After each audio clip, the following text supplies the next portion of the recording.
Greetings, I'm Barrett and welcome to Meet Me at the Table. Today is the day that we're going to be talking games and the top 10 of 2022.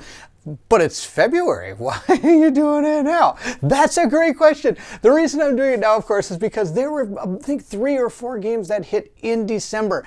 And I knew those games had the potential to make this list and maybe top the list. And I wanted to give those games their fair shake because they did come out in 2022. So I didn't want to lose them in the scuffle of 2022, 2023, and all of the things that mixed together. So without further ado, we're going to go through my top 10 that I played on my channel in 2022. There were some other games that I played outside of the channel that I really enjoyed, but I want to make sure that if you're interested in any of the videos on my channel, you're able to know how I felt about them during my time in 2022. So without further ado, let's start with number 10.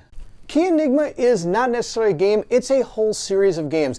These are a, escape room in a box type game, and I had an absolute blast playing through these. This is a genre that my wife and I super enjoy. We can't get enough of this genre at all. What you're doing in these games is you're using an app-based program on top of physical components that you're given, and so you can play this entire game with both of these combined.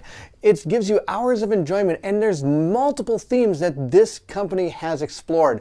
They've done a few Kickstarters, and over the course of them, I was able to try out a couple of these games, and I can't tell you how much of a joy they were to play. So if you're interested in any of these, of course, all the links to these games will be found in the description of the video. This is number 10. This is Key Enigma. This is an escape room type game, and it is super fun. Coming in at number 9 is Eila and Something Shiny. This is a game that kind of came as a surprise to me. I don't have an actual playthrough of the version that you would be receiving, but I do have one of the Kickstarter prototype, and it is very similar to what you're going to be receiving if you actually buy the game. What this game is it's a card-based story game, which is really cool. You have a deck of cards that kind of keep evolving as you play through the game, and it all depends on what you've decided goes into your deck as you're playing through, and you're going to be resolving these different things for your character as you go through it. It is a solo experience, but I have been really enjoying playing this with my 2 kids. We work together as we play through this game, and it has been an absolutely phenomenal experience. And as you go through each chapter, it gives you more and more different things you have to learn. It starts introducing a dice. It starts introducing a whole other deck of cards that have to do with like using magics and tools and things of this nature. So there's a really cool system of how it builds up and the complexity of the game. I really enjoyed this game. This game was super, super fun. And on top of that, it came with 2 cute little adorable plushies that my kids really like. So Eila and Something Shiny made the list at number 9. And now that I think about it, maybe I could have put this game even a little bit higher for how much fun I've had. I like dungeon crawlers, everybody knows that, so you know there's going to be some on this list, and that's right, number 8 is Deep Rock Galactic. This is a dwarven mining game. It's based off a video game that I don't really have too much knowledge in, so I went in a little blind on this game, but I had an absolute blast. I did a live play with Colin, and then I did a playthrough of my own on the side. I've also played it with my family and my kids, and it's a great game that works for all different groups of people. You can play with your kids, your family, you could play with your gaming group, you're all going to have an amazing time. There are so many different scenarios in the scenario book that give different challenges that you're going to be able to enjoy this at any experience level that you have. What you're doing in this game is you're taking your dwarves on a mission into the mine, and you're going to be mining through this to try to find your objectives, but all the while the bugs are coming. That's right, a good bug is a dead bug, as they say in Starship Troopers. And this isn't just your normal bug hunt like they would say in Aliens. No, this is a game with tons of different types of bugs, and they'll have their own stats and their own weaknesses and strengths and their own attack patterns. It's super cool to see all these different bugs at the table, and you have to try to take them out with your dwarves, but ammo is a scarcity. So it's really cool that you have to play this resource management versus exploration versus just straight up awesome dungeon crawler. And all the while, you're going to be gaining gold and your objective points. So it is super cool. I love this dungeon crawler. Again, thanks to Colin from One Stop Co-op Shop for letting me borrow it. So that I could do a playthrough, and on top of that, it made my top 10 list at number 8. Number 7 was, I would consider, my sleeper hit of 2022. It is Lands of Galzyr. This game came in, I put it on the table and began playing it, and I couldn't stop. This game has a fantastic story-driven experience that has a limited playtime on the table. You only go through a certain amount of turns, and then you kind of figure out your score. But that's not really what the game is about. The game has an immense story going on inside of it, but they're all real individual stories that don't connect, which is one thing that this game shines in. People can drop in, drop out of this game. You can experience things totally different from other people as you're playing through the game. You can help each other as well by trading out some of your items or equipment to each other to help them be able to complete some of their stories that they're going through. I've played it again with my family, with my kids, and with an actual gaming group. And every time it has been an immensely exciting experience. The stories that they have span all different themes, which is super cool. There's a great skill check system where you're going to be using a certain set of dice. But if you decide to go down certain skill paths, you're going to gain the ability to hopefully have a better chance at completing certain skills that are going to progress your story. There is an app for this that has to do with the story that you're playing through. So if you don't like app-based games, this might not be for you, but there is nothing really in the app that has to do with the actual rolling or components of the game.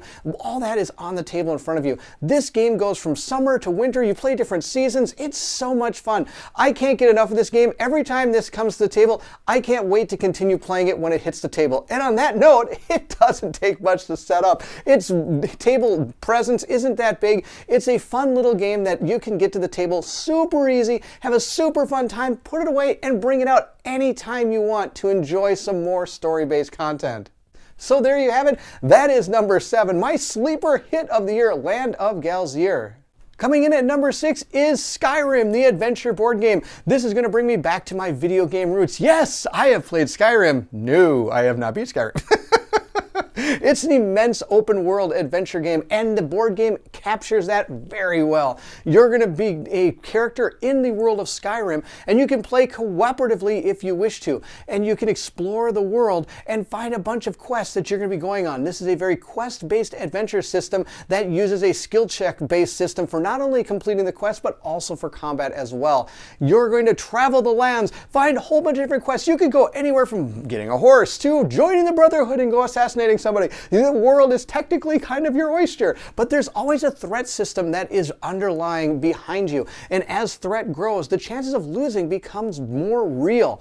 You want to make sure you complete these quests and even the main story quest before threat can expand into some of the different strongholds, causing you to not be able to partake in the things that are in these strongholds and watching them go into chaos and ruin. There's a huge campaign that overlaps this entire big story that is going on inside the game. But just like the video game, there's so many side quests. There's so many different adventures that you can go on outside of the main quest that sometimes you get steered or steered in the wrong direction. You're going to have to check out Skyrim, the adventure board game. It's a super fun game for those that just want to have a fun quest-based, skill check-based system. So check it out, Skyrim, the adventure board game. It made number 6.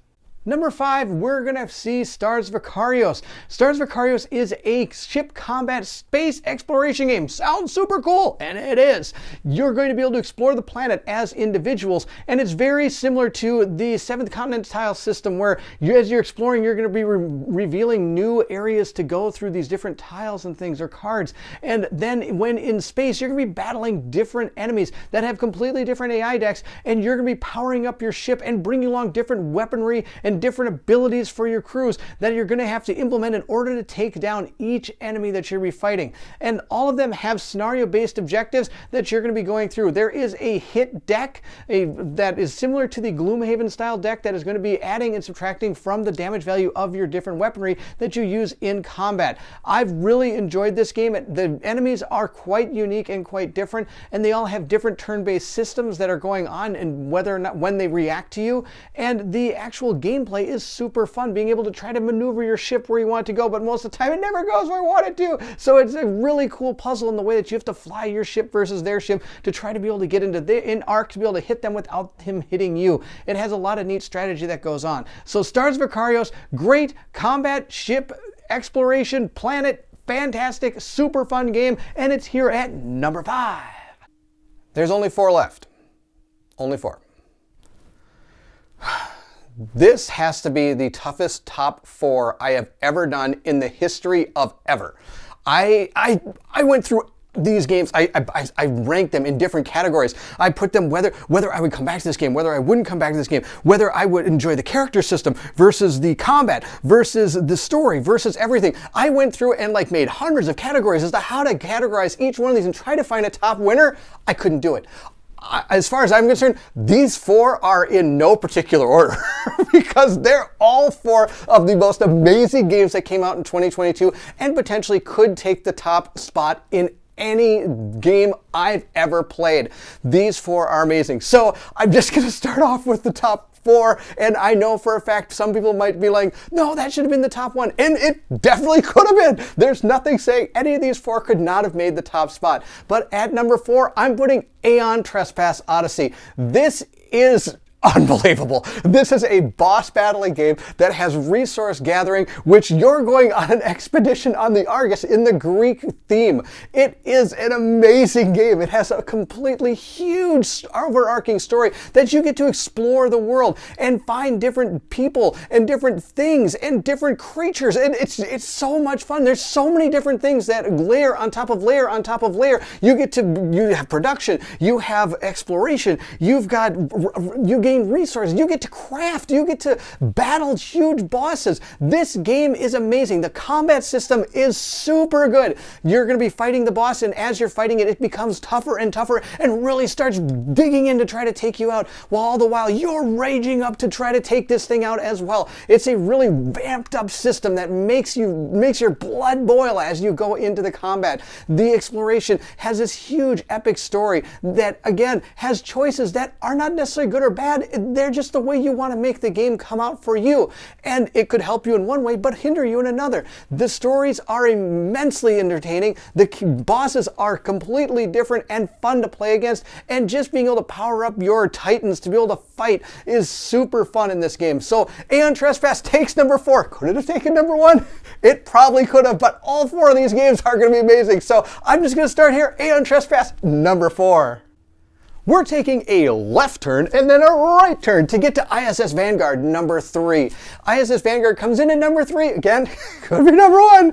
This game is a super fun exploration built in a sci-fi world from Awakened Realms. Awakened Realms, I think, always makes my top 10 almost every year they come out with a game. This one is a huge sci-fi story-based adventure game. You get to explore planets, you're given objectives that you have to meet, but sometimes those could change as you're going on. And it's a skill-based dice check system that works really well because you're going to be able to buy different dice that are going to help your characters be better at certain things. You're going to look, when you're on your ship, you have a huge ship management phase, and that allows you to recruit people, research, gain different technologies, and be able to build new ships to be able to explore and land on these planets so that you can explore and figure out what's going on. There is an overarching story in this game, but I'm not going to, of course, spoil that for you. If you want to watch it, it is on my channel. You can always find it there. And I've been playing this game live with Colin on from the One Stop Co-op Shop. You can find those plays in my live section of my video, of my channel. Please check those out. We're not stopping until we get to the end of this game because this game is super fun.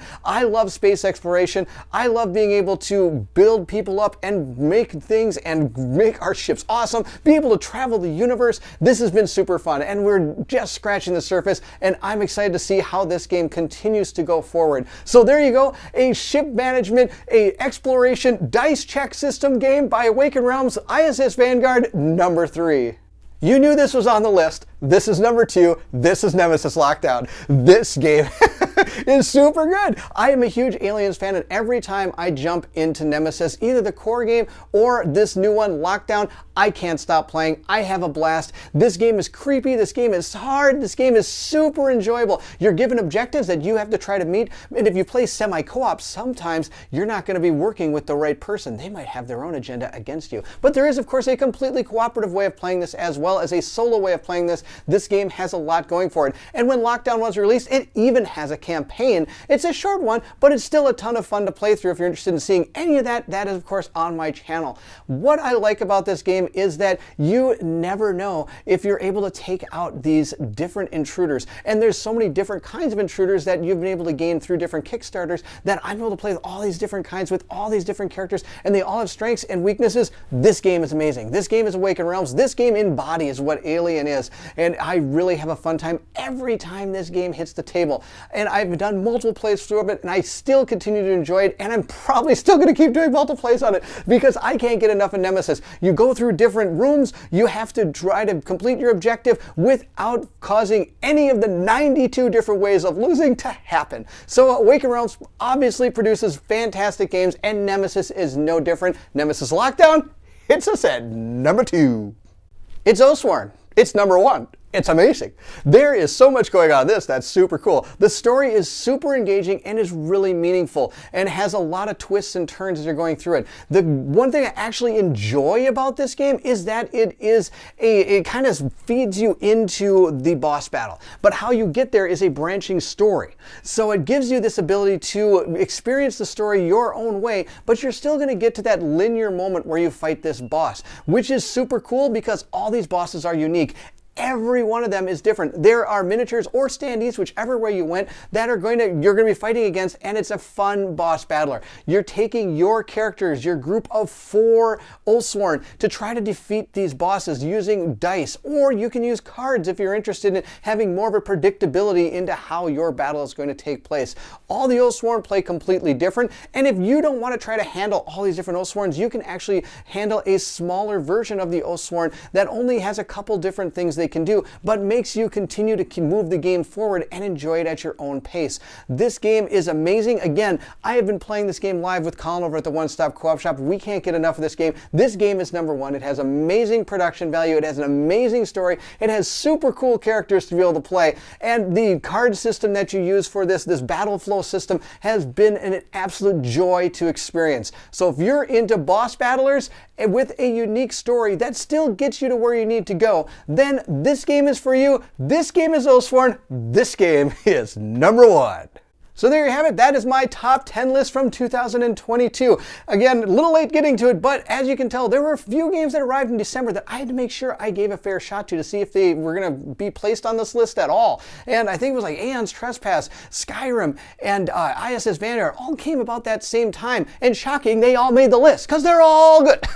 They're all really good games. This has been a fun year in 2022 to play some amazing games. And I'm looking forward to 2023 and what is in store. Now, if you enjoyed the video, don't forget to like, subscribe, and hit that bell so we'll see you know when more content comes out. Also, please feel free to leave anything in the description of this or anything in the comment section. I would love to hear from everyone. Did you like this top 10 list? Do you agree with it? Do you not agree with it? Are there things I should have put on the list? Are there things you think I should have taken off? It'd be interesting to hear what you have to say. And on top of that, if you're interested in supporting the channel, the link to my Patreon is located in the description of this video as well. Those that have already been supporting my channel are shown here on the screen. Thank you so much for your support. It's amazing to have all these people joining my Patreon. Some of the perks they get is they're able to help decide what games we play, who plays in our games, what we are going to be painting at our live painting sessions, and on top of that, I usually drop the videos for them early so they can see them without commercial interruptions. So if you're interested in any of that, feel free to check out the Patreon. Or if not, that's totally fine too. I just enjoy seeing everybody that watches these videos and hearing from each and every one of you. It's super fun.